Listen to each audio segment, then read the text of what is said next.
Additional chief secretary revenue ने उस press conference के बाद पारित किए, उसमें जो हमने प्रश्न उठाए थे, हमारी पार्टी ने प्रश्न उठाया था सीपीआईएम ने, कि ये जो 6/11/2025 का आदेश डिप्टी कमिश्नर और जो म्युनिसिपल कॉरपोरेशन के कमिश्नर के जो आदेश है उन पर रोक लगाने का ये गैर कानूनी है, उसको जो है विड्रॉ किया है। इसलिए आज हम इस प्रेस वार्ता के माध्यम से हमने उस दिन भी मांग की थी कि ये जो वर्तमान चीफ सेक्रेटरी है, एक्टिंग है, इनका पिछला भी अगर भ्रष्टाचार में संलिप्त होने के मामले, कई मामले हैं। इसलिए हमने प्रदेश की सरकार से, माननीय मुख्यमंत्री से मांग की थी कि आप ये जो हमने आरोप लगाए हैं, हमने जो एलिगेशंस लगाए हैं, ये जो पद का दुरुपयोग करते हुए ये जो कानून का उल्लंघन कर रहे, धज्जियां उड़ा रहे, और ये जो बड़े बिल्डर है चेस्टर हिल के नाम से, जिसमें प्राइमा फेसाई नहीं, प्रथम दृष्टया नहीं, अगर एसडीएम सोलन की रिपोर्ट जो डिप्टी कमिश्नर सोलन ने उनको जो कार्य दिया था कि आप जो है इसकी छानबीन करें, क्योंकि सेक्शन 118 जो लैंड रेवेन्यू टेनेंसी एक्ट की है उसमें डिप्टी कमिश्नर को जो पावर थी उसमें क्लियर कट उन्होंने कहा था कि ये जो है शेयर वॉयलेशन है, और 118 के तहत जो है ये जो चेस्टर हिल के द्वारा 275 बीघा जमीन खरीद की गई है और उस पर गैर कानूनी रूप से जो additional chief secretary Sanjay Gupta ने जो आदेश पारित किए थे गैर कानूनी। अब ये जो सरकार ने उन आदेशों को जो है विड्रॉ किया है, तो आज हम प्रदेश सरकार से, माननीय मुख्यमंत्री से मांग कर रहे हैं कि ये जो वर्तमान में आपने एक्टिंग चीफ सेक्रेटरी जो मिस्टर संजय गुप्ता, जो ऑफिसर ऑफ डाउटफुल इंटेग्रिटी है, ये मैं नहीं कह रहा हूं, ये मैं नहीं कह रहा हूं, ये विधानसभा के अंदर विधायक कह रहे। ये जो प्रेस कॉन्फ्रेंस करके एडिशनल चीफ सेक्रेटरी जो हिमाचल प्रदेश के रिटायर्ड हुए हैं मिस्टर बाल्दी कह रहे, और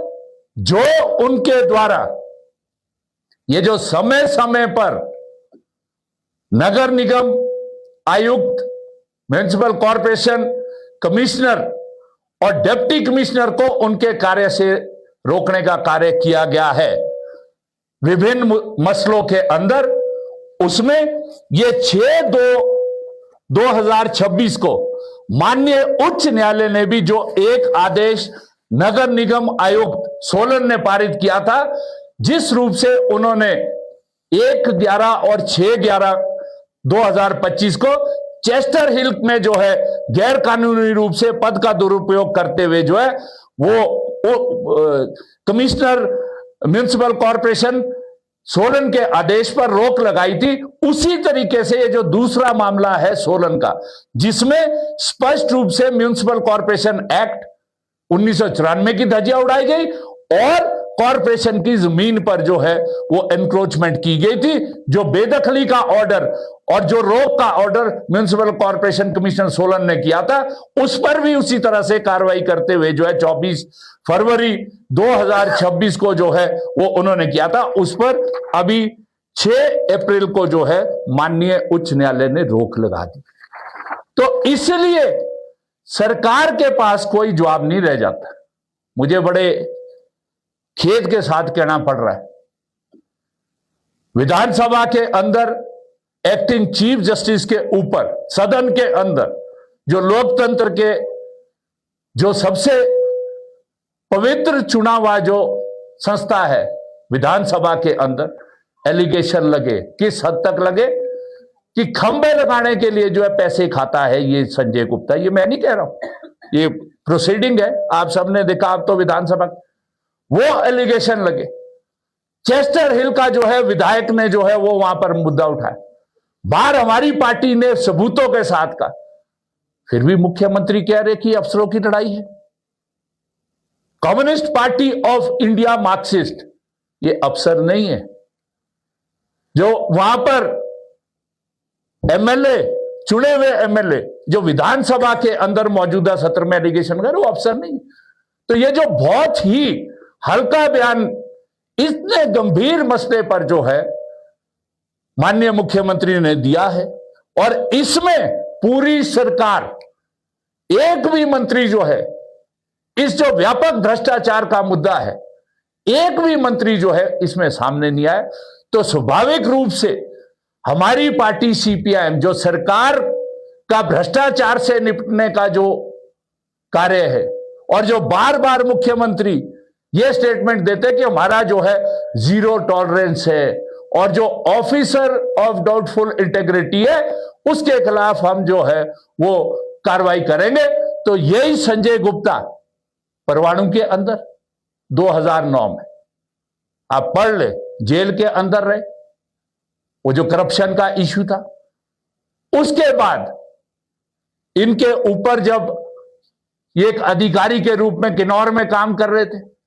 वहां पर विजिलेंस में मुकदमा दायर है, परंतु सरकार जो है इजाजत दे नहीं रही है। तो इसलिए इससे बड़ा ऑफिसर ऑफ डाउटफुल इंटेग्रिटी हो नहीं सकता है। हमारी पार्टी की मांग है कि माननीय मुख्यमंत्री और प्रदेश सरकार तुरंत इनके खिलाफ जो है कार्रवाई करे, इनको पद से हटाए विद इमीडिएट इफेक्ट। इनके खिलाफ जो सबूत सरकार भी जिसको मान गई है कि इन्होंने पद का दुरुपयोग करते हुए जो है कानून का जो है अवहेलना करते हुए ये जो चेस्टर हिल में भू माफिया और रियल एस्टेट माफिया काम कर रहा है, इनको मदद देने की काम की है सरकार। इनके खिलाफ एफआईआर दर्ज करे, पहला मुद्दा हमारा ये। दूसरा जो इसके अंदर है, जो मुख्यमंत्री कह रहे कि मैंने डिप्टी कमिश्नर को कह दिया कि 118 की आप करो, वो तो करना है। अगर माननीय मुख्यमंत्री ने सही रूप से जो land revenue and tenancy act 1972 की धारा 118 को सही रूप से पढ़ा होगा, उसमें स्पष्ट रूप से लिखा है कि अगर कोई भी वायलेशन किसी भी रेवेन्यू ऑफिसर की नजर में आ जाती है, किसी भी भू राजस्व अधिकारी के नजर में आ जाती है, पटवारी से लेकर चीफ सेक्रेटरी तक जिसके पास रेवेन्यू की पावर है, कोई कोर्ट उसको रेगुलराइज नहीं कर सकता। तो ये तो इतनी detail report, deputy commissioner Solan को जो है कंप्लेंट आई, लोगों ने कंप्लेंट की, शिकायत दी, डिप्टी कमिश्नर सोलन ने इंटरेस्ट की, जो एसडीएम सोलन है उनको कि आप इंक्वायरी करो, डिटेल्ड इंक्वायरी है, आप सबने देखा है कितने पेज है ये इंक्वायरी के अंदर, एक एक चीज है। और उसमें जो ऑर्डर 6/11 को पारित किया गया, उसमें पैरा 27 और पैरा 31 जो इसके अंदर है, उसमें स्पष्ट रूप से उनके हस्तक्षेप का जो वो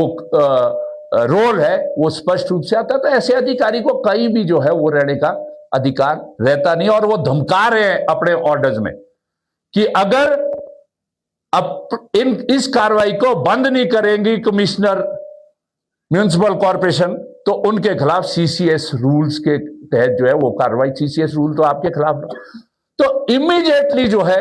सरकार रिमूव करे, एफआईआर दर्ज करे। और तीसरा जो इसके अंदर मुद्दा है जो डिस्प्रोपोर्शनेट एसेट का है, उन्होंने जो अभी दिया है, मैं बाकी नहीं देना चाहता, इसमें जो अपना उन्होंने डिटेल दी है उसके अंदर, और जो माननीय विधायक ने भी ये मुद्दा जो है वहां पर उठाया था कि इसमें जो है पूरी सरासर जो है वो गड़बड़ी है जो इन्होंने लैंड खरीद की है। इसमें जो आप 6ठा नंबर, पंजाब का जो खरड़ जिला का बहालपुर विलेज में 3.6 एकड़ जमीन जो है वो खरीदी 2023 में 47 लाख की। 3.6 एकड़ जमीन 15.5, 16, 17 बीघे के करीब 2023 में। दूसरा ये जो 7वें नंबर पे उन्होंने एफिडेविट दिया है, ये हम नहीं कह रहे, ये तो कागज कह रहे,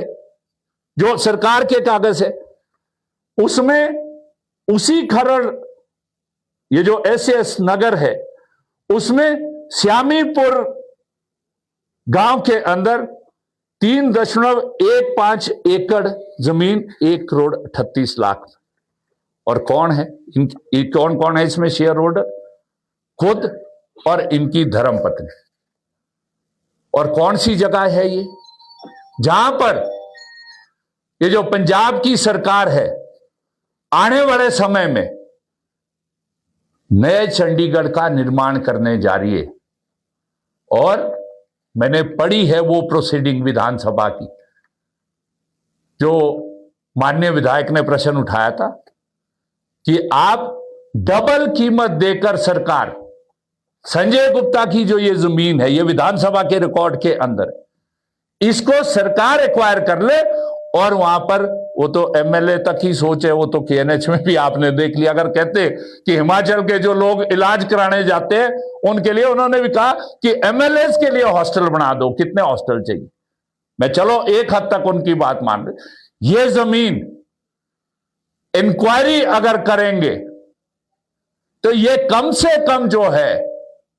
दोनों जमीनें 300 करोड़ से ऊपर की जमीन है। ये हम एलिगेशन नहीं लगा रहे। अगर सरकार हमें बुलाएगी, हम रेवेन्यू रिकॉर्ड के साथ आज जो उस जगह की कीमत, बाजार की कीमत है, जो मार्केट प्राइस है, ये जो क्या नाम 6-7 एकड़ के करीब जो जमीन है, उसकी 300 करोड़ से ऊपर है। ये इस तरह के व्यक्ति जो पूरी तरह से लंबे समय से भ्रष्टाचार में संलिप्त है, उनके खिलाफ न्यायालय में मुकदमे चल रहे हैं भ्रष्टाचार के। उनके खिलाफ जो हमारी पार्टी ने प्रेस कॉन्फ्रेंस के जरिए जो आरोप लगाए थे वो सिद्ध हो चुके हैं। जो सरकार ने उनका जो 6/11 का जो गैर कानूनी ऑर्डर था, और जो अन्य उच्च न्यायालय ने जो उन्होंने कमिश्नर के ऑर्डर पर जो रोक लगाई थी सोलन के मामले में, उस पर रोक देकर, तो इसलिए सरकार को जो है सीरियसली आपको जो है, अगर भ्रष्टाचार मुक्त आप करना चाहते, क्योंकि हिमाचल प्रदेश का जब निर्माण हुआ है उस समय जो हिमाचल प्रदेश के निर्माता जो डॉक्टर परमार रहे हैं, बहुत सोच समझ और सूझबूझ के साथ उन्होंने किस तरह से जो हिमाचल प्रदेश की भोली भाड़ी जनता है, हिमाचल के प्रदेश के जो सीधे साधे लोग हैं, किस तरह से उनके जो संसाधन है, जल जंगल जमीन, उसका जो है संरक्षण होगा, ताकि ये जो पैसे वाले लोग हैं, ये जो बड़े बड़े कॉरपोरेट्स आज आगे हैं, ये जो गैर कानूनी पैसा लगाकर जो है हिमाचल प्रदेश की संपत्ति को जो है लूटने का काम कर रहे, तो हम उसी जो परंपरा उन्होंने की है, हमारी पार्टी भारत की कम्युनिस्ट पार्टी मार्क्सवादी, उस परंपरा को कायम करते हुए, उन कानूनों और हितों की रक्षा को करते हुए हम मांग कर रहे हैं कि इस भ्रष्ट अधिकारी को निकालो और सरकार, मुख्यमंत्री और जो मंत्री हैं वो इस पर अपना रुख जो है स्पष्ट करे कि वो भ्रष्टाचार के खिलाफ सही में लड़ाई लड़ना चाहते हैं या केवल जो है जीरो टॉलरेंस अगेंस्ट करप्शन,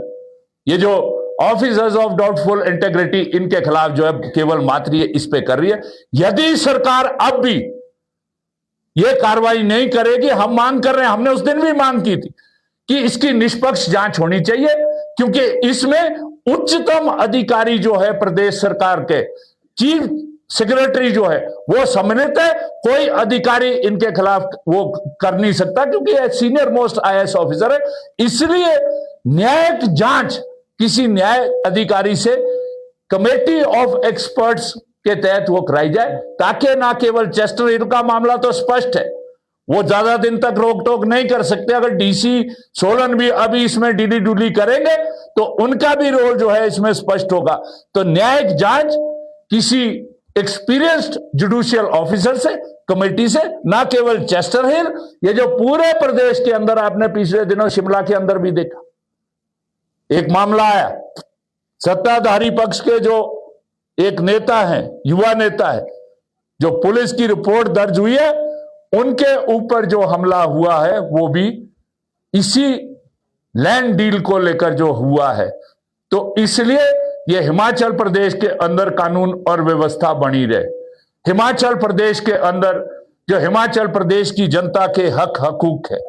जो जल जंगल जमीन है, जिस पर आज सिस्टमेटिक रूप से ये जो एक बड़ा नेक्सस जो काम कर रहा है, पॉलिटिकल जो पैट्रनेज है, ये जो लैंड माफिया, ये जो भू माफिया, ये जो रियल एस्टेट माफिया और जो ये हाईएस्ट लेवल पे जो अधिकारी है, इनका गठजोड़ काम कर रहा है। तो इसको एक्सपोज करने के लिए हमने कहा था कि हम पूरे प्रदेश के अंदर हमारी पार्टी जो है वो आंदोलन करेगी। और अभी भी आज इसी आंदोलन को आगे बढ़ाते हुए हमारी जो किसान सभा है, साथी तनवर जो किसान सभा के राज्य अध्यक्ष है, एक टीम जो है वो इनके जो है वो जारी है लोकल लोगों के साथ जो वहां पर मुद्दे हैं, इसको लेकर जो है मैं अपनी बात को खत्म करता हूं और साथी कुलदीप सिंह तनवर जो है ये करेंगे। जितने भी हमने अभी आपके सामने आरोप या तथ्य रखे हैं, ये सारे सरकारी डॉक्यूमेंट के आधार पर है। और जो हमारी एक कमेटी की विजिट हुई थी, जो रखता हूं,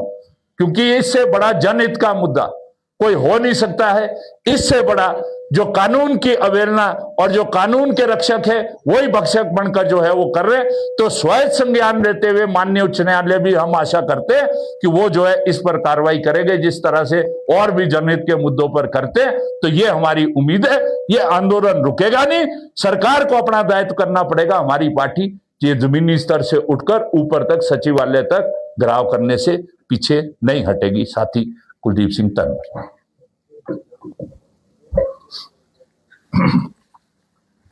साथी संजय चौहान जी ने जो यहाँ पर बातचीत रखी, इसमें सिर्फ ये ऐड करना है कि हिमाचल प्रदेश में जो किसानी योग्य जमीन है, आप लोग जानते हैं जब से हिमाचल का निर्माण हुआ वो केवल 6 लाख हेक्टेयर जमीन थी। 1 लाख हेक्टेयर जमीन हमारी जो बड़े 2 डैम थे, भाखड़ा और पौंग, उसमें सबमर्जेंस में चली गई। तो केवल 5 लाख हेक्टेयर जमीन हिमाचल प्रदेश के 10,56,000 जो हमारी जोतें हैं, किसानों की जोतें हैं, उसमें ऑन एन एवरेज ये 1 एकड़ से भी कम है। जो मेजॉरिटी केसेस में लगभग 88% वो लोग हैं जो लघु और सीमांत है, जिनके पास बहुत सीमित जमीन है, कृषि योग्य है। इन सब चीजों को विजुअलाइज करते हुए हिमाचल निर्माता जो हमारे लोग रहे हैं, नेता लोग रहे हैं, 1971 में स्टेटहुड बनने के बाद जो 72 में land tenancy and land reform जो एक्ट आया था, उसकी धारा 118 के तहत बिना सरकार की परमिशन के एग्रीकल्चर लैंड को इसका लैंड यूज नहीं बदला जा सकता था और इसकी खरीद फरोख्त भी नहीं हो सकती थी। मगर इसके अंदर जो एक नेक्सस होता है, जिसको आज हम दूसरे टर्म्स में एक क्रोनी कैपिटलिज्म कहते हैं, जिसमें ये बड़े कॉरपोरेट है, ब्यूरोक्रेसी है और पॉलिटिकल जो नेता है, चाहे सेंटर में हो या स्टेट में, उनका जो नेक्सस है वो इसका उल्लंघन करते हैं और किसानों को लॉस होता है। जैसा साथी ने अभी बताया, ये जो पार्टी स्तर के ऊपर, ये ऊपरले स्तर के ऊपर सारे मुद्दे उठ रहे हैं, मगर जमीनी स्तर के ऊपर हिमाचल प्रदेश में विशेष रूप से जो हमारा सोलन जिला है, पार्ट ऑफ द शिमला जिला है, ये बहुत ही ज्यादा प्रभावित है। आज यहाँ पर चेस्टर हिल का जो ये वाला इलाका है, उसके साथ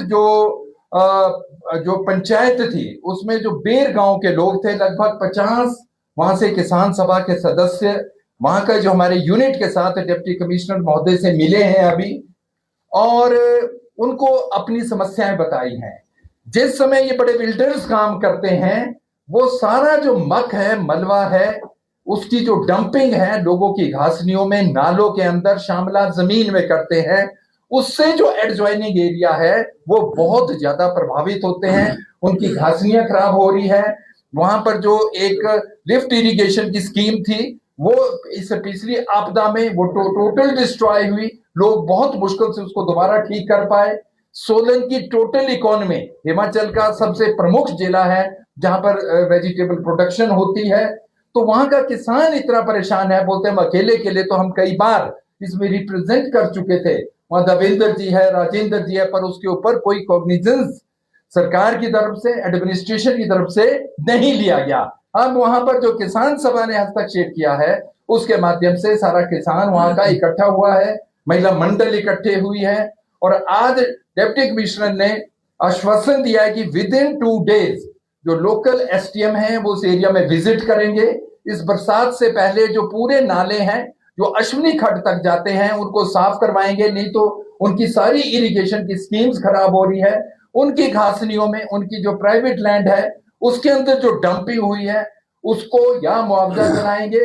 और इसके पीछे जो पूरी साइकी है ये बड़े बिल्डर्स की, वो अपने एरिया को उस एरिया में एक्सपेंड करने के लिए लोगों को मजबूर कर देते हैं, क्योंकि जो वहां पर रास्ते होते हैं उसे बंद कर देते हैं, उनकी जमीन खराब हो जाती है कि वो मजबूर हो जाते हैं अपनी जमीन बेचने के लिए। इनडायरेक्ट वे में दबाव बनाया जाता है, अकेले अकेले वो इसको रजिस्ट नहीं कर पाते हैं। पर अब किसान सभा ने केवल वहीं पे नहीं, चाहे वो भोजपुर है, कसौली है, बड़ोग है, हर जगह पर जो इस तरह की अनियमितताएं हैं, किसान सभा हर स्तर तक, नीचे स्तर तक जाते हुए, अन्य एजेंसियों के साथ भी मिलकर काम करते हुए, हमारी जो इनपुट और इंफॉर्मेशन के अनुसार जो सीएजी है वो भी अपने स्तर के ऊपर एक पूरे जो खसरा नंबर वाइज ये सारा डिटेल इसके ऊपर एनालिसिस, एक अभी तो इंफॉर्मेशन इकट्ठी कर रहे हैं, वो भी इसमें प्रयास कर रहे हैं। पर हमें उम्मीद करते हैं कि चेस्टर हिल जो एक समय पूरे देश के अंदर एक लोगों की नजर में या सरकार की नजर में, जनता की नजर में आया है, ऐसे कई और जगहें होंगी। तो इससे जो आम किसान भविष्य में प्रभावित ना हो उसके लिए किसान सभा ने अब ये तय भी किया है, और विद इन 2 डेज अगर वहां पे एक्शन नहीं होता तो किसान सभा वहां पर डायरेक्ट एक्शन में जाएगी, पहला मुद्दा। और दूसरा और बहुत जो महत्वपूर्ण है, पिछली बार भी हमने इस पे बातचीत की थी, इन चीजों को इन व्यू रखते हुए दी दिन जो भारतीय जनता पार्टी की गवर्नमेंट थी 2022 में, उन्होंने ग्राउंड वाटर एक्ट है जो हिमाचल प्रदेश में, उसके अंदर एक अमेंडमेंट लाई थी, और उसके तहत कोई भी व्यक्ति अपने जो उसकी निजी भूमि है उसके अंदर बोरवेल कर सकता है, और उसका इस्तेमाल अपनी कृषि के लिए, बोनाफाइड डोमेस्टिक यूज के लिए तो कर सकता है, मगर साथ साथ में उसमें एमएसएमईज को भी जोड़ दिया गया था, जिनकी तो 10 करोड़ तक की भी टर्नओवर होती है। तो उसमें जितने होटल्स और कॉमर्शियल कॉम्प्लेक्सेस ये पूरे डेवलप हो रहे इस एरिया में, तो उसकी वजह से जो वहां पर स्थानीय स्तर के ऊपर पानी है वो खत्म होता जा रहा है, और आम किसान जो केवल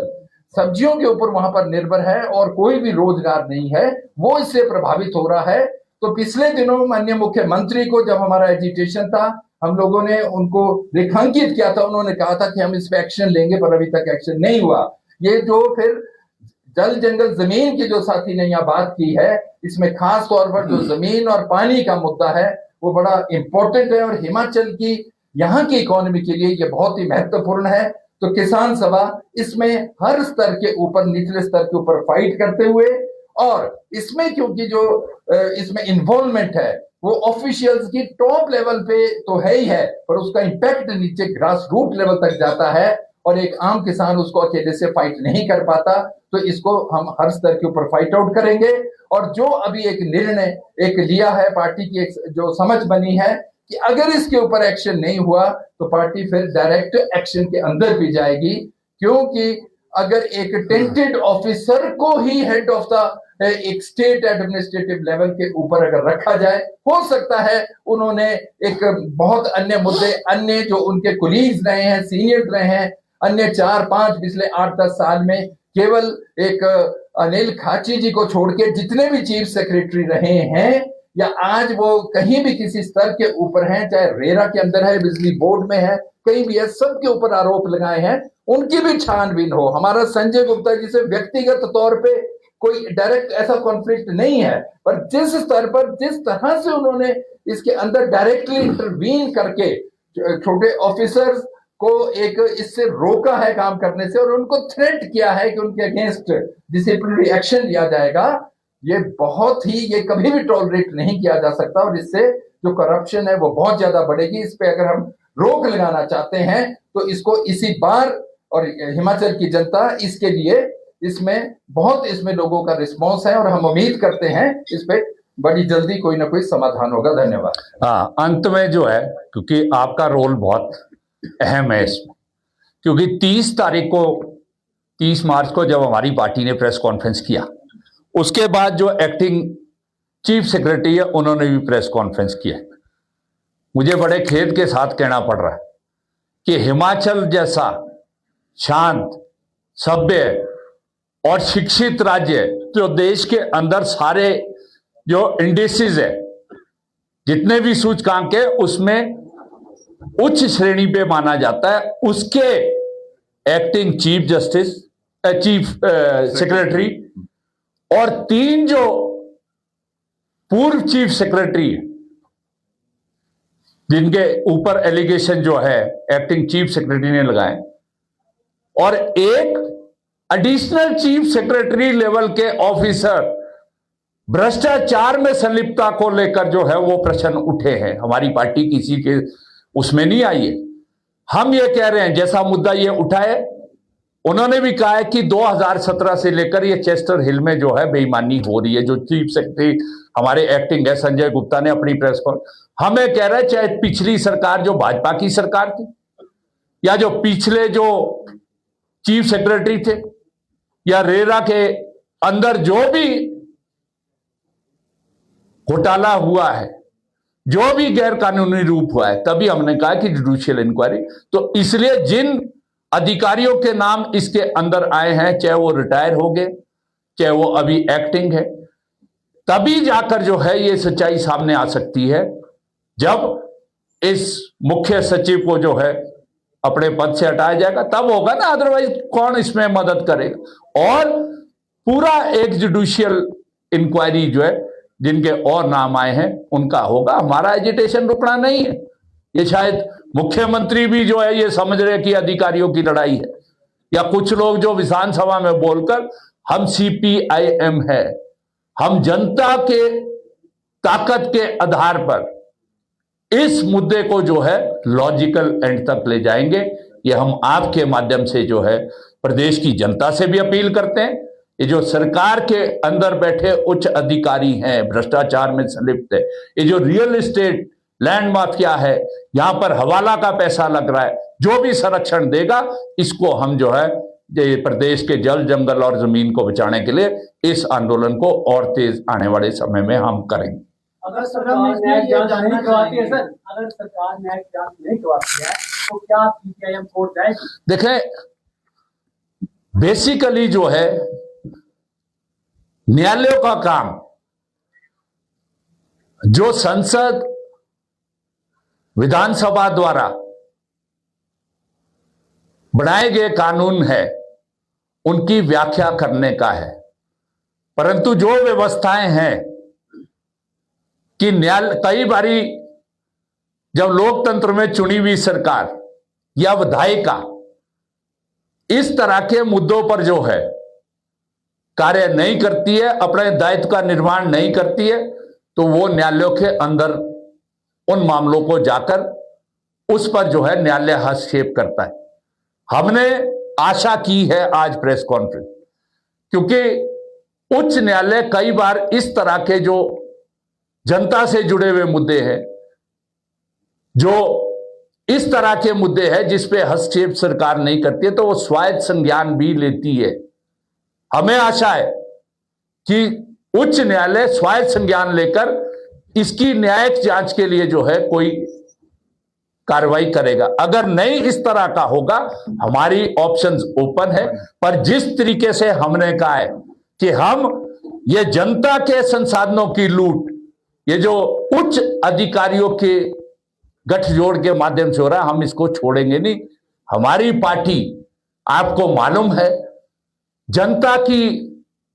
ताकत के आधार पर संघर्ष करने वाली पार्टी, हम और पार्टियों की तरह नहीं है कि हम मुद्दा उठाएंगे और छोड़ देंगे। हम इस मुद्दे को लॉजिकल एंड तक ले जाएंगे। और आपको मालूम होगा, आप तो सभी शिमला में, यहां पर जो तृणमूल कांग्रेस के जो